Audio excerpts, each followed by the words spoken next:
Papa Agus is an uncle of mine, and he died this week. And yesterday was a ceremony. And in the ceremony, it's usual that you'd speak of people's legacies. And about his legacy, he's a really family man.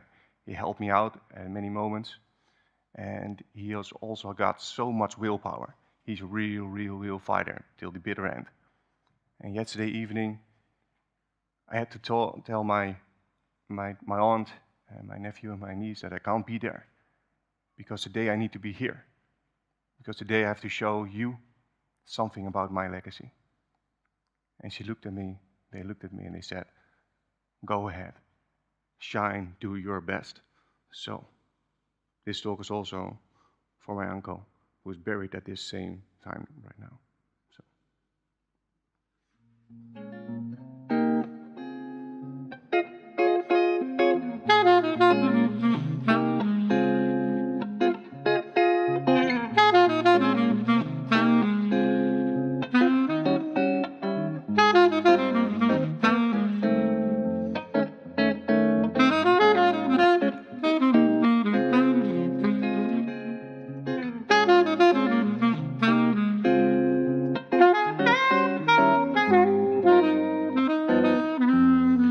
Yes.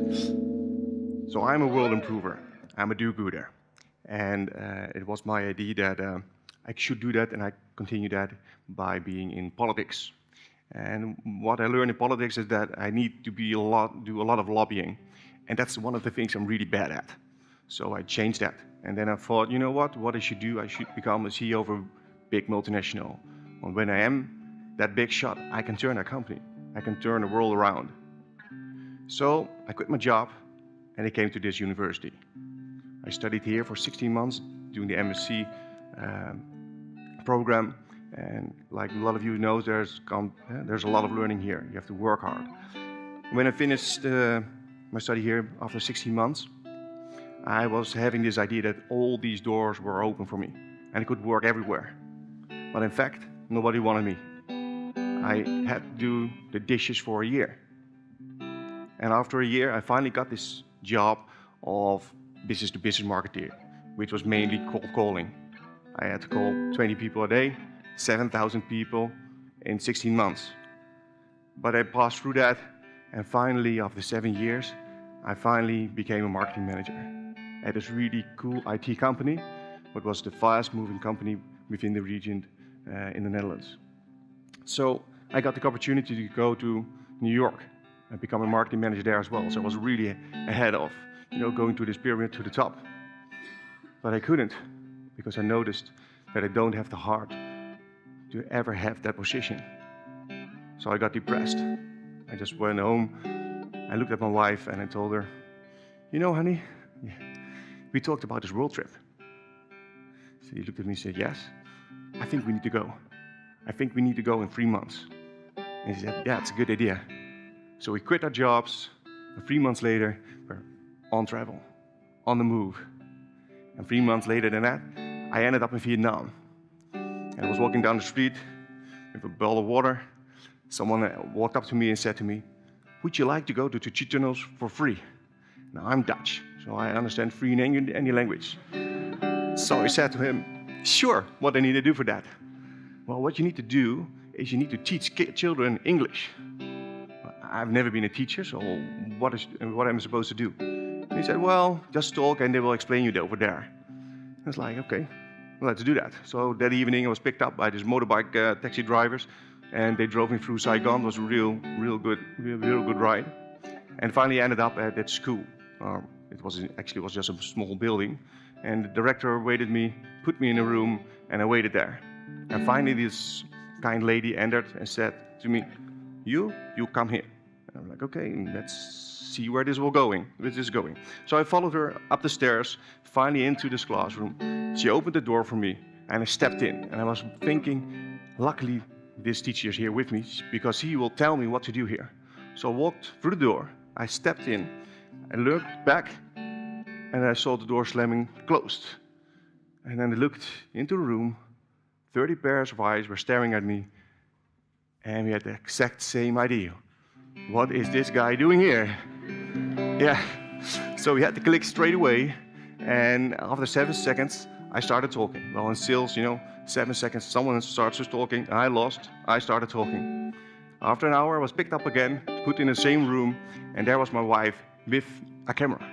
She turned it on, looked at me, and she said, "How was it?" And I said, I just gloomed, I shined, I was so happy. I said, "This was awesome.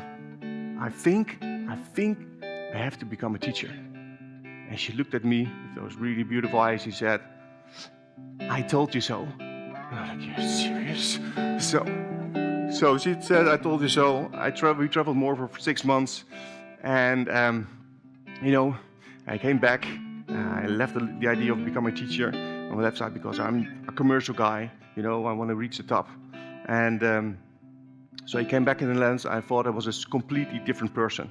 One of the ideas, what I promised myself, I was meant to have an RTT.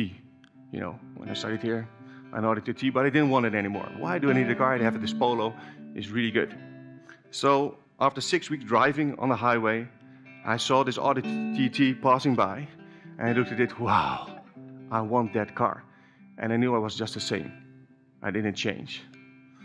6 months later, I became a father. My firstborn was born, and I held him up in my arms, and I looked at him, and he opened his eyes, and I felt the fatherhood, responsibility, and I knew I have to give him an example. And what was going through my mind was, am I giving you the example of reaching the top, because there you can change everything? Or am I giving him the example, follow your heart, and it will turn out okay?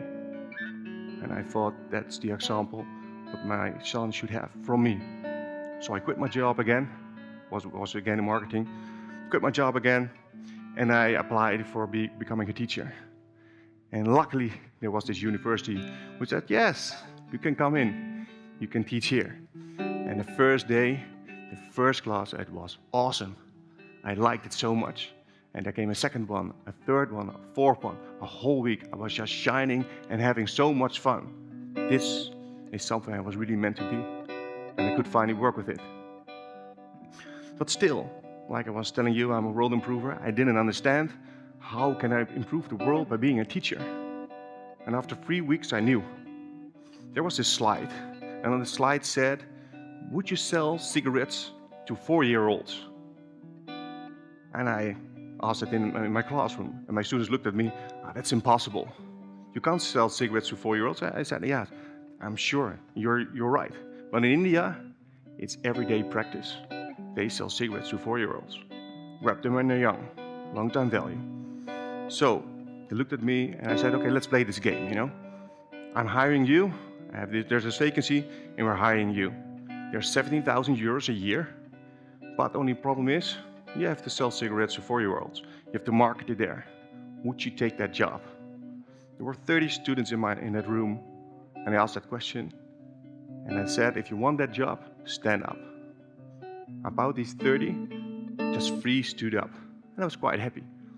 But then I looked again. There was so much tumult, so much rumor in that class. I said, "You know what? Let's raise the salary. How about 100,000, 150? 200, 250, 300, 400, 500,000. How many students stood with 500,000 a year? It was 27. And in that moment I understood. I don't teach students. I teach future leaders. And what I want for them is that they understand that you don't sell your soul for any amount of money. Because if you gain that, then we can get those responsible leaders we desperately need. But that is exactly the same thing that became a mission. What I want, that my future leaders become responsible leaders. And what I think they need is to understand who they are. They need to understand what is your legacy. What do we want to put out in this world? And if you understand that, then we combine with that, what's your purpose? And if you understand your purpose and your legacy, there's just one question: what do you need to fulfill your legacy? And then they come up to me and say, you know what? We want all kinds of different things. We want an NLP course. We want something about hypnosis. We want something with marketing. We want, you know, what we want? We want to know how Facebook works. So that's are the things what we're going to do. So we go to Facebook. We go to Google. We go to whatever company. We go to experts who exactly explain to us what it is. So now not only they gain the knowledge, but they also gain a network. The experts who really can teach them what they want to learn, so they can become who they want to be. Besides challenges, we also have real-life cases. So how it works is, they jump in my car, and I drive them to a company, and I tell them, okay, go inside and ask for Ahmed. So they go inside, they know nothing. They go to Ahmed, and Ahmed seems to be the CEO of this really cool company who has all these big clients from the, you know, best brands of this world. And Ahmed is explaining what this problem is. My problem is that I want to go overseas, like this, like this, like this. Please solve it. So they get 6 hours for solving it. So at 4 o'clock, not only Ahmed, but his full MT is there, and they have to present their ideas. But my students become kind of cocky, you know, because they really like challenges. So at that point, they said to me, you know what? We want more than an applause. We want something different. So how about the next thing? So Ahmed was sitting there, and they were telling Ahmed, Ahmed, we have this great idea, and if you like our idea, you have to take us out for dinner. And the second thing we want, if you really like this, you think, well, this is a really cool plan, you have to give her a job, because he needs one. And the third one is, if you really want to execute this, you have to hire us. So after our presentation, he looked at us and said, you know what? We're going out for eating. You deserve your dinner. And are you really looking for a job? Call me Monday. How cool is that? So, and besides all these cool expert things, challenges and cases that we crack, we also have these amazing challenges.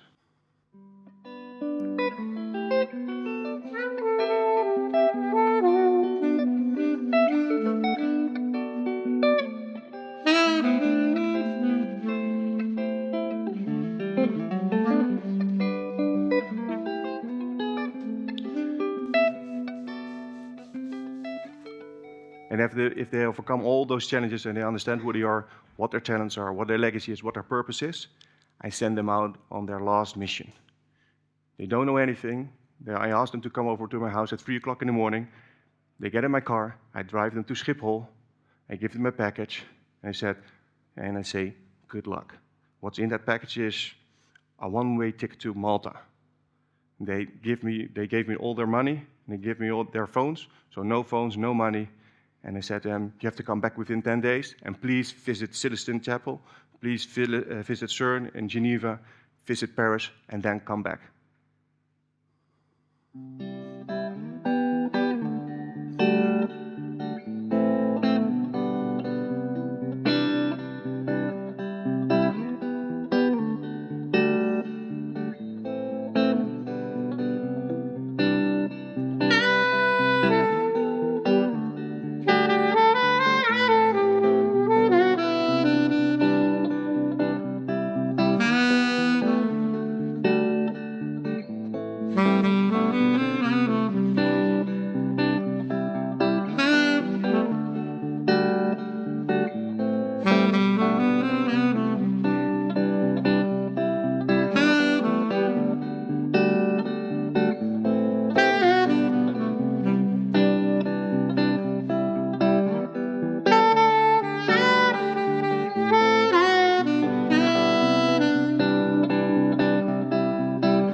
My last question to you is, what is your legacy?